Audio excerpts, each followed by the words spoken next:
This information is of a general nature only and does not take into account your objectives, financial situation or needs. You should consider the product disclosure statement, which you have in your hot little hands, issued by Plantation Capital Limited in deciding whether to acquire an interest in the passive income USA Commercial Property Fund.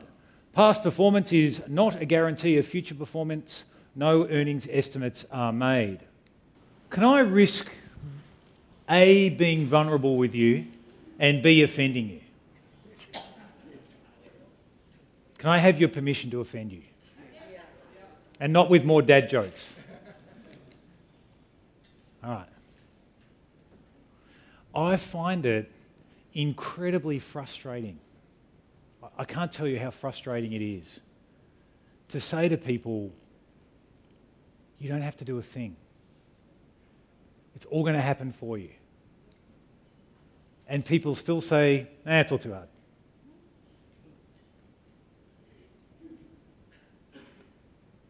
I wish I didn't have to include you in this. Why would I want to risk my reputation? Why would I want to have to answer to hundreds of investors? For what? A couple $100,000 a year in a management fee? Do you think I need your money that badly? No. The only reason that I've spent $300,000 of my own money putting together a brochure, which most people won't read, called a product disclosure statement, to tick all the boxes with the regulators, is because I believe in this opportunity, like I've never believed in an opportunity before. And I'll tell you straight, if this doesn't get up, or if it does and you haven't invested in it, and we meet up in 3 years' time and this fund does what I think it's going to do, I'm going to ask if it's okay if I kick you up the backside. Hard. And I'm going to look you in the eye, I'm going to say, I told you so. And you might say, you self-righteous prick. Prick. Well, these guys were thinking it. But you have to understand, I'm sick of tyre kickers. I'm sick of meeting people saying, oh, I woulda, shoulda, coulda, doulda, didn't. It's just stop worrying about investing altogether.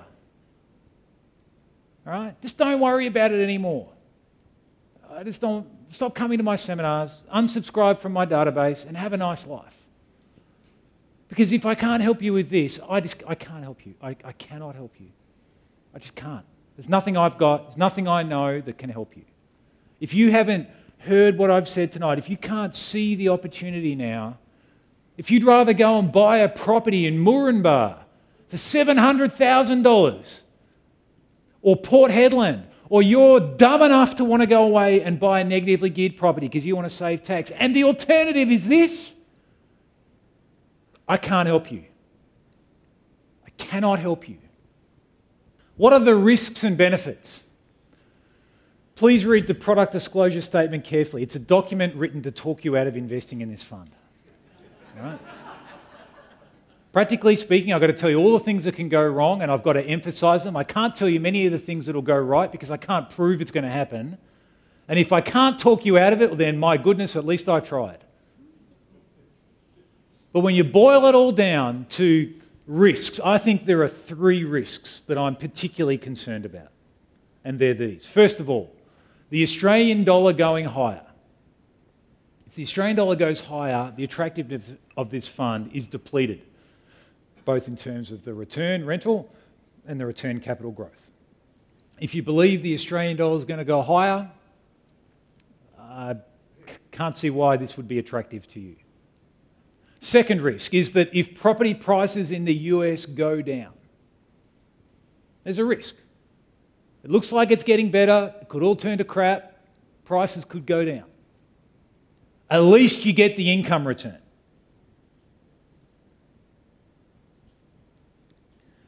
And then thirdly, liquidity, which is you want your money back, but it's invested in the United States of America in some building somewhere, and you can't get it back when you want it. You tell me, is property a liquid asset? No, it's just like here in Australia. If you go and buy a property and you wake up one day and think, I want to sell my property, it takes time to sell it. So there's a risk that you want your money back and the money is still invested in the United States in some building somewhere and you can't get it back exactly when you want it. All right? It's up to us to try and manage liquidity as best we can, but one of the inherent risks with an investment of this type is that you may want your money back and it cannot be given you at that exact second that you want it. What are the benefits? You get income. Positive cash flow. Say it loud, say it proud. Positive cash flow. Straight to your pocket. You get growth potential. You've seen what Uncle Zally is doing. He has told me he believes that if you're a cash buyer in the current market, there could be even better opportunities out there than what he's been showing you.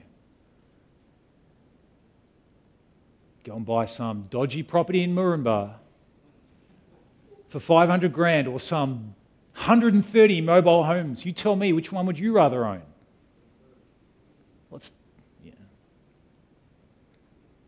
There's known expert management. You're not investing with some large company with a glass building in town, massive overhead, people you've never met, you ring them up, they don't know you from a bar of soap. You're dealing with me and my management team. You got a problem? Get on the phone. You know the people behind it. And I hope that you've got trust that they will be able to perform the job at hand. Say it with me. Earn while you learn. Instead of being an outsider, this is an investment that treats you as an insider. So we'll get together twice a year. We'll pull apart the deals and I'll do my best to educate you using the case studies of the properties we've bought and looked at to show you a side of investing that frankly you'll never get at a seminar or pick up by reading in a book. And how much will you have to pay to attend that? Nothing. You will earn while you learn. Now the lawyers that helped me put together the product disclosure statement said, you can't put that in the PDS, it's too cheesy. So you don't understand. My database, to me, this is one of the principal reasons why this is a different and more attractive investment than other things out there. Why pay to go to a seminar when you can go to one for free, right? Why be an outsider when you can be an insider? What are the fees and costs, Steve? All right, first of all, in order to participate in the fund, to make this opportunity available to you, I've allocated, as I said, hundreds of thousands of dollars of my own money. I've taken years of my life to put this together. The contribution fee is your price back to me to make this opportunity available. It is a once-off fee, but it is charged every time you want to invest in the fund, with the exception of you choosing to reinvest your income distributions. The fee is 3.96%. You put in $100,000, you pay $3,960 of that $100,000, and the rest is issued to you in units. That's charged direct to your account. That is a fee you pay to be a part of this. Now, I want to get going as soon as possible, and I want to get going while the Australian dollar's high and the US property market's low. I want to get going while the mine's still open. There's no benefit to anyone if we raise the money and the mine's closed. So to incentivize you, look, it's a down and dirty bribe. To get going now, I'm willing to take 50% off the contribution fee up until we raise the first 20 million. And if you can find me a managed fund in Australia or anywhere in the world that has a lower contribution fee than 1.98%, I'd like to see it.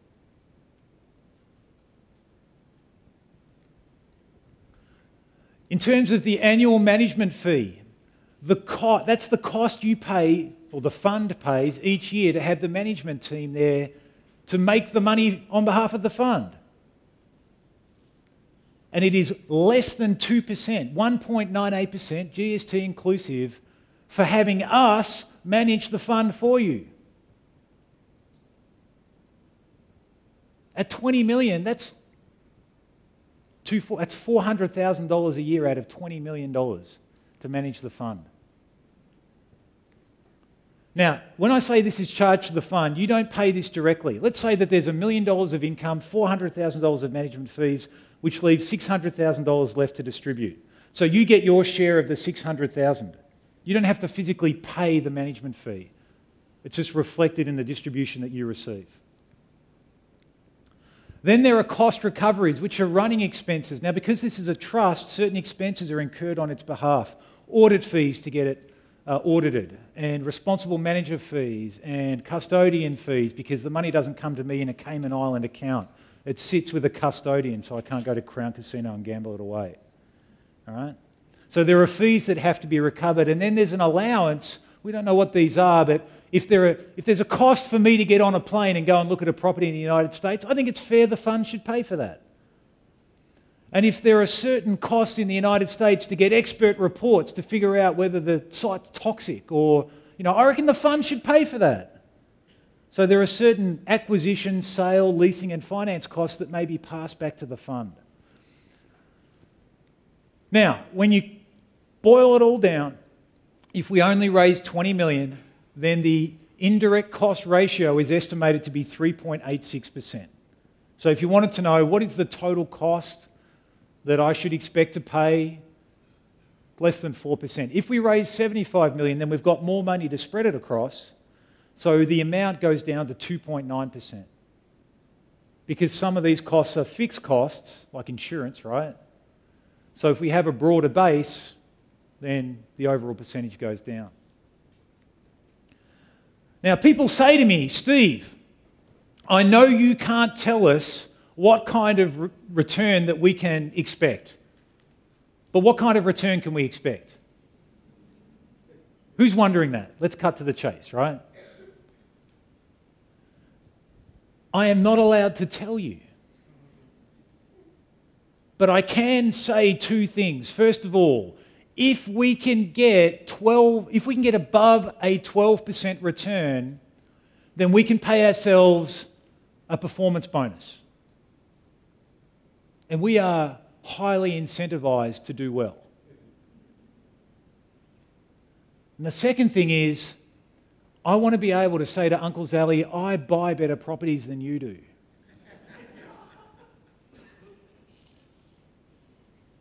But I can't give you any earnings estimate. The performance bonus is charged to the fund.